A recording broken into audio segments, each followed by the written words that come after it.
about the risks and benefits of treatments for a disease that appeared in just the last few years, he wrote. However, I am confident that discussing emerging ideas or treatments, including the subsequent risks and benefits, does not constitute misinformation or disinformation under the bill's criteria.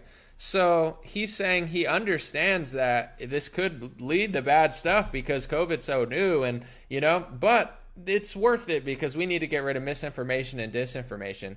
It's so embarrassing how bad treatment is for this illness. When you call, hey, do you want to get a COVID test?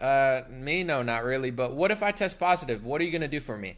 Nothing. Drink get vitamin D and sleep. It's like, that's the treatment. They say, get vaccinated, get vaccinated, get vaccinated, get vaccinated, get vaccinated. They tell you it's going to block transmission. It doesn't. They tell you it's going to stop the spread. It doesn't. They give you all these false promises and early data sets that don't end up to be accurate. That's on record. I just played it. And then you get it, and then it's like, even if you're vaccinated, you could still get sick, you could still get really sick, and you could still die. This has happened to people. I'm not out here to debate the literature of how much it helps you in what categories. I'll leave that up to the experts and the, never-ending moving goalposts. But in general, when you get sick, whether you're vaccinated or not, I would like to think they would have better protocol in office. It's like, oh, you're quadruple vaccinated and you're feeling really sick, or you're double vaccinated and you're sick, or you're single vaccinated and you're sick, or you didn't get the COVID injection and you're sick. Here's our new strategy to really get rid of it. But right now they're telling everybody, at least at my doctors, they say, just sleep. It's like no protocol. It's like, just go home, just sleep. That's what they told me multiple times, just sleep and drink water. And it's like, okay, I appreciate it. I like a good holistic recovery. But this is just my, curiosity that's going to be slowly batted down by the communists. But, is that the greatest thing to do when you're sick? Or is there so much money, power, control, and political,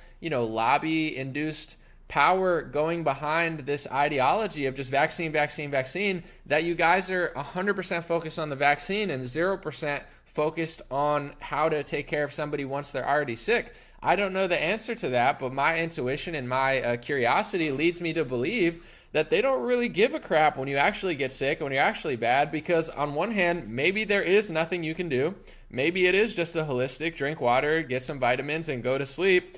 Maybe that is the cure. I believe in the human body and the immune system. But on another hand, in my own analysis, maybe there is early ways to treat it that they're just not interested in because it's not a massive cash cow. I've seen what they've done to censor stuff. I've seen they go the length to exaggerate about the COVID vaccine. They all just try to make it seem as great as possible. And if it falls short of what they've promised originally, then it's still fine. It's still great. It's still great. And if you disagree with it, you're the conspiracy theorist that needs to be shut down. Like they're willing to lie and exaggerate in favor of their agenda. But when it comes to another treatment, I don't know what works or not. I've never taken the alternate treatments, and I'm not suggesting people do. I'm not a doctor, and I have no knowledge of this or I'd speak on it, but my intuition leads me to believe that they're just not interested in anything else but the multi-billion, soon-to-be trillion-dollar cash cow if they could drag this technology out for the next 20, 30 years and sue each other into oblivion to take the money away from one of the other companies like Moderna's trying to do to Pfizer. So,